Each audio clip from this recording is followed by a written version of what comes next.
Bom, pessoal, a gente vai começar então o primeiro vídeo do módulo 3, é uma introdução à questão da avaliação do suporte nas filogenias, que é o nosso módulo da terceira aula, né? A ideia do suporte, olha, é que a gente precisa se preocupar. A gente viu até agora a elaboração de árvores filogenéticas. Mas como esses são métodos estatísticos, a gente tem que se preocupar então com níveis de significância de grupos que a gente vai trabalhar em filogenia. Então a gente pode trabalhar também que a gente quer saber exatamente quanto é que existe de significância em cada um dos agrupamentos da árvore. Quer dizer, às vezes a gente tem um agrupamento que é muito próximo do outro, pode ser que ele seja uma coisa aleatória, e na verdade o nível de significância dele significa que a gente teria que transformar aquilo numa politomia baseado nos dados que a gente tem. Então o que a gente quer fazer agora é quantificar os erros aleatórios que podem existir numa árvore. Lembrem que isso é uma coisa básica da estatística, né? A gente quer calcular uma média e um desvio padrão dela, um intervalo de confiança, para a gente falar, não, aqui ó, tem 95% de chance de que a média cai nesse intervalo. Ela não é aquele valor do meio. Aquele valor do meio é o mais provável, que tem maior probabilidade, mas tem um intervalo de confiança de 95% ao redor dela. E é isso que a gente vai começar a se preocupar agora na questão da filogenia. A gente tem que tomar muito cuidado, porque isso não tem conexão com o que a gente chama de erro sistemático. Então, você pode calcular, por exemplo, métodos de suporte para uma análise de distância, um método de PGMA e tal, mas se você tiver escolhido um método que infere a filogenia errada, a filogenia vai ser errada, só a questão do suporte que você vai avaliar se é alto ou baixo em relação aos dados mesmo, com um método que infere a filogenia errada. Então isso aqui não é uma garantia de que você está inferindo a árvore com a filogenia correta em termos de estimativa. Porém, ele permite que dentro de um método a gente estime quais partes da árvore têm maior confiabilidade estatística.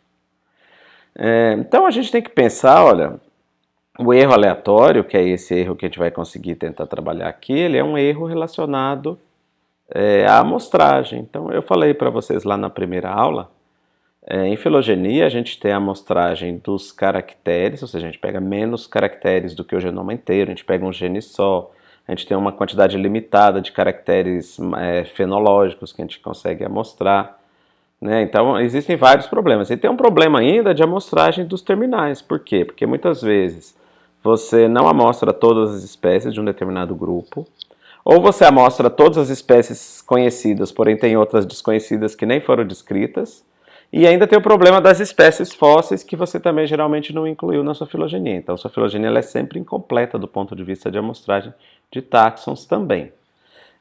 O erro sistemático seria um erro diferente, é o erro que a gente chama de relacionado ao método, né?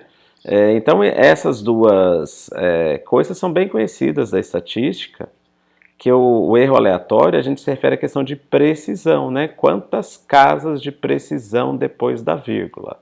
É 1.0, é 1.00, é 1.000.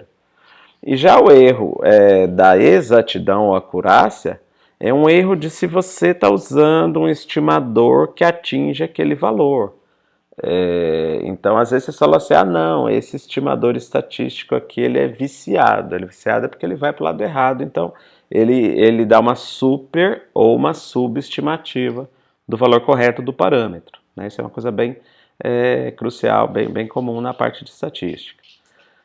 Um exemplo que a gente poderia comparar para entender essa diferença da precisão e da exatidão é o seguinte.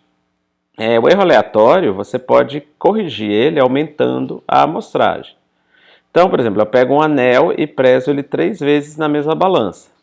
E cada vez dá um valor um pouquinho diferente, 17,46, 17,42, 17,44, né? Então esse aqui, olha, ele é um erro aleatório, né? Que ocorreu às vezes para cima, às vezes para baixo.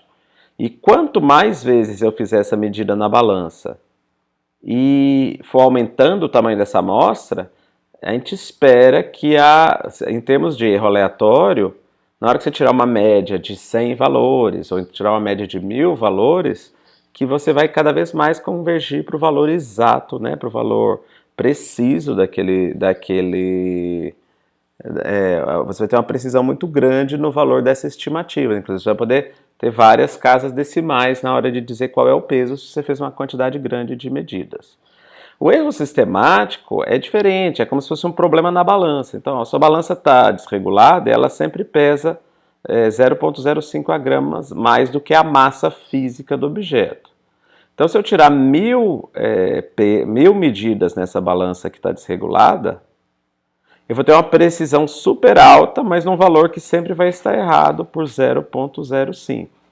Então, a única solução possível aqui é a gente consertar a balança, né? E tentar arrumar uma balança que seja mais correta. Esse barulho aqui é o gato querendo destruir a caixa aqui do lado.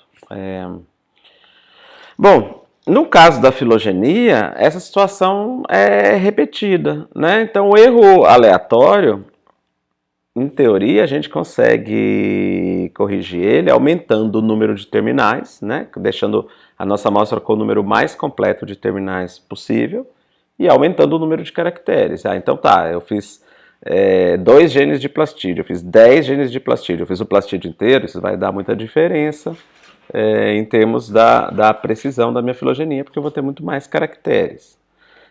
Lembrando que existem limites, né? Limites práticos do tanto que você consegue aumentar o número de terminais de caracteres. Como eu disse, o número de terminais você não vai ter como aumentar para as espécies que não foram descritas, para os fósseis, para várias coisas. E o número de caracteres, chega uma hora que ele esbarra nas partes do genoma que são comparáveis entre todos os terminais. Então, se houver diferenças de genoma maiores, em termos de genômica comparativa, você não vai conseguir aumentar indefinidamente, mesmo que você faça o genoma inteiro. O erro sistemático, olha, é um erro, tipo assim, escolhi um método ruim para o meu conjunto de dados. Então, você vai ter que escolher um método melhor, né? Quando a gente for trabalhar com máxima verossimilhança, a gente tem a questão de escolher os modelos. Então, se eu escolhi um modelo ruim, a maneira de corrigir é escolhendo um modelo melhor. Aí você pode falar assim, por exemplo, eu vou dividir o meu modelo vou modelar separadamente a primeira, a segunda e a terceira posição dos códons. Então esse é um modelo talvez melhor do que você modelar o códon todo, todas as 3 posições do códon com o mesmo modelo. Então são diferentes alterações que você pode fazer para tentar diminuir o seu erro sistemático. É uma outra classe de ideias aqui para corrigir isso, que não consiste da gente simplesmente testar erro aleatório. Então, a gente tem que pensar em alguns conceitos básicos para entender agora o que a gente vai fazer em termos de analisar o erro aleatório, e eu vou fazer algumas considerações assim, olha, qualquer matriz que você jogar vai produzir uma topologia, né? Então, se você jogar uma matriz no seu programa, vai sair uma árvore no final. Tanto com um método ruim lá de erro sistemático, como com uma matriz de dados que está mal alinhada, que a homologia não estava boa, ou um gene que quase não tem variabilidade nenhuma, mas algum tipo de árvore você vai produzir aqui, né? A segunda coisa é o seguinte, se a gente jogar uma matriz de dados aleatórios, a gente também vai produzir uma filogenia. Os táxons também vão se agrupar, porque a árvore é dicotômica, eles se agrupam de 2 em 2. Então, produzir uma árvore, até mesmo fazer lá aquele consenso estrito, não te dá nenhuma garantia realmente de suporte em termos das topologias que estão sendo produzidas.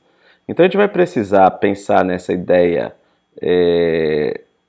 de avaliar o suporte, porque a gente quer saber quanto que os padrões que estão aparecendo de topologia na minha árvore diferem de matrizes ou dados que seriam completamente aleatórios.